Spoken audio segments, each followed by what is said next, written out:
Audio Jungle.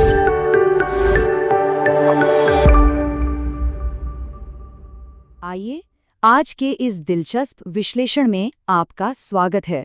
इतिहास में ये हमेशा से एक बड़ा सवाल रहा है कि किसी देश पर राज करने के लिए सिर्फ जमीन जीत लेना काफी होता है या फिर लोगों के दिमाग और उनकी पूरी संस्कृति पर कब्जा करना भी जरूरी है। आज हम इसी बेहद दिलचस्प ऐतिहासिक मुद्दे पर बात करने वाले हैं। हम देखेंगे कि कैसे ब्रिटिश साम्राज्य ने भारत को शिक्षित करने का बीड़ा उठाया और कैसे इस कोशिश ने एक जबरदस्त सांस्कृतिक टकराव को जन्म दे दिया। अंग्रेजों को लगता था कि उनका एक मिशन है यहाँ के मूल निवासियों को सभ्य बनाना। तो चलिए इस सफर की शुरुआत करते हैं। इस पूरी कहानी को अच्छे से समझने के लिए हम इसे कुछ अहम हिस्सों में बांटेंगे। सबसे पहले बात करेंगे ब्रिटिश सांस्कृतिक मिशन की, फिर देखेंगे प्राच्यवादियों और आंग्लवादियों के बीच की वो मशहूर बहस। इसके बाद हम वाणिज्य यानी व्यापार के लिए शिक्षा, स्थानीय स्कूलों के नियमन और आखिर में भारत की तरफ से आई राष्ट्रवादी प्रतिक्रिया को समझेंगे।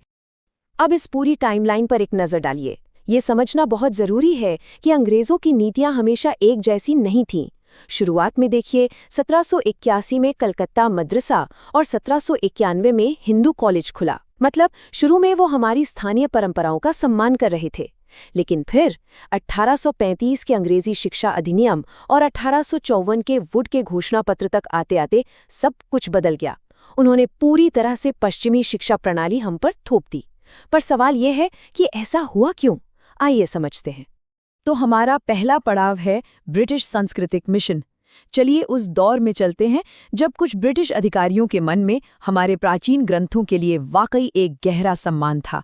जरा 1783 की बात करते हैं, जब विलियम जोन्स नाम के एक शख्स कलकत्ता आए। ये सिर्फ एक सुप्रीम कोर्ट जज नहीं थे, बल्कि कमाल के भाषाविद भी थे। जोन्स और उनके जैसे कुछ शुरुआती ब्रिटिश अधिकारियों की सोच बड़ी साफ थी। उनका मानना था कि अगर भारत पर राज करना है तो यहाँ के प्राचीन, पवित्र और कानूनी ग्रंथों को दिल से समझना होगा। और इसीलिए वो स्थानीय पंडितों और मुंशियों के साथ घंटों बैठकर संस्कृत और फारसी सीखते थे। अब इस स्मारक को ही देख लीजिए। ये वॉरेन हेस्टिंग्स का स्मारक है। ध्यान से देखिए, इनके एक तरफ एक हिंदू पंडित खड़े हैं और दूसरी तरफ एक मुस्लिम मुंशी बैठे हैं। ये कोई मामूली मूर्ति नहीं है, बल्कि उस शुरुआती अंग्रेजी मानसिकता का सबूत है जहां ब्रिटिश सत्ता पूरी तरह से स्थानीय भाषाओं, रिवाजों और कानूनों को समझने के लिए हमारे भारतीय विद्वानों पर ही निर्भर करती थी। और यहीं से एक नया शब्द निकलकर आता है, प्राच्यवादी यानी ओरिएंटलिस्ट्स। आसान भाषा में कहें तो ये वो ब्रिटिश विचारक थे जिन्हें एशिया की भाषा और संस्कृति की बहुत गहरी और विद्वत्तापूर्ण नॉलेज थी। इनका मानना था कि अंग्रेजों को पश्चिमी ज्ञान थोपने के बजाय भारतीय ज्ञान को ही बढ़ावा देना चाहिए। उनके हिसाब से विदेशी शासक तभी यहाँ के लोगों के दिलों में जगह बना सकते थे जो वो उनकी संस्कृति का सम्मान करें। लेकिन कहानी में ट्विस्ट तो आना ही था। दूसरा भाग है प्राच्यवादी बनाम आंग्लवादी। 19वीं सदी की शुरुआत आते आते इस पुरानी सोच के खिलाफ एक जबरदस्त बगावत शुरू हो गई। तो अब दो अलग अलग गुट बन गए। एक तरफ थे हमारे प्राच्यवादी, जो प्राचीन भारतीय विरासत का सम्मान करते हुए संस्कृत और अरबी साहित्य को बचाना चाहते थे। और दूसरी तरफ थे आंग्लवादी यानी एंग्लिसिस्ट्स, जिनमें जेम्स मिल जैसे लोग शामिल थे। मिल का तो साफ कहना था कि ये पूर्वी ज्ञान पूरी तरह से अवैज्ञानिक और गलतियों से भरा है। उनका जोर इस बात पर था कि बच्चों को वो पढ़ाया जाए जो प्रैक्टिकल हो, मतलब पश्चिमी विज्ञान और तकनीक, ना कि सिर्फ कविताएं और ग्रंथ।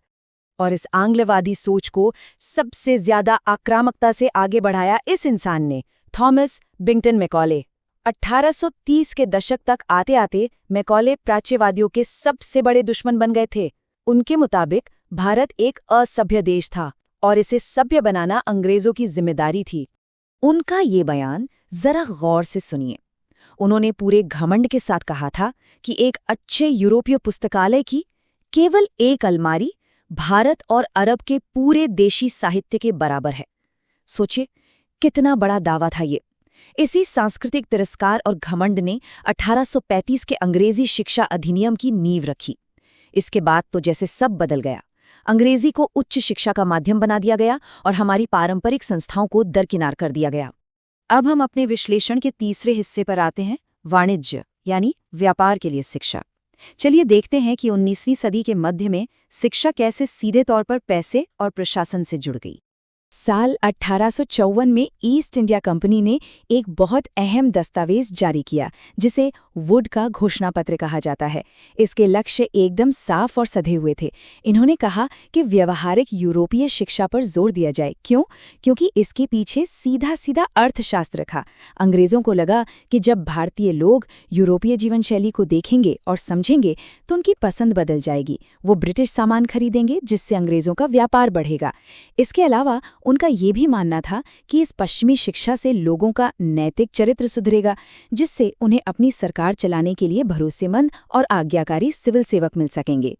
और इस नई नीति का सबसे बड़ा सबूत था उस दौर में बन रहा ये भव्य बॉम्बे विश्वविद्यालय। अब जरा उस समय की स्थिति की कल्पना कीजिए। एक तरफ 1857 में मेरठ और दिल्ली में सिपाही विद्रोह की आग भड़की हुई थी, और ठीक उसी वक्त अंग्रेज कलकत्ता, मद्रास और बॉम्बे में विशाल विश्वविद्यालय खड़े कर रहे थे। वो बहुत ही योजनाबद्ध तरीके से एक नया संस्थागत ढांचा तैयार कर रहे थे। चलिए, अब बड़े बड़े विश्वविद्यालयों से निकलकर जमीनी हकीकत पर आते हैं। भाग 4, स्थानीय स्कूलों का नियमन। देखते हैं कि इन नई नीतियों का गांव की आम पाठशालाओं पर क्या असर पड़ा।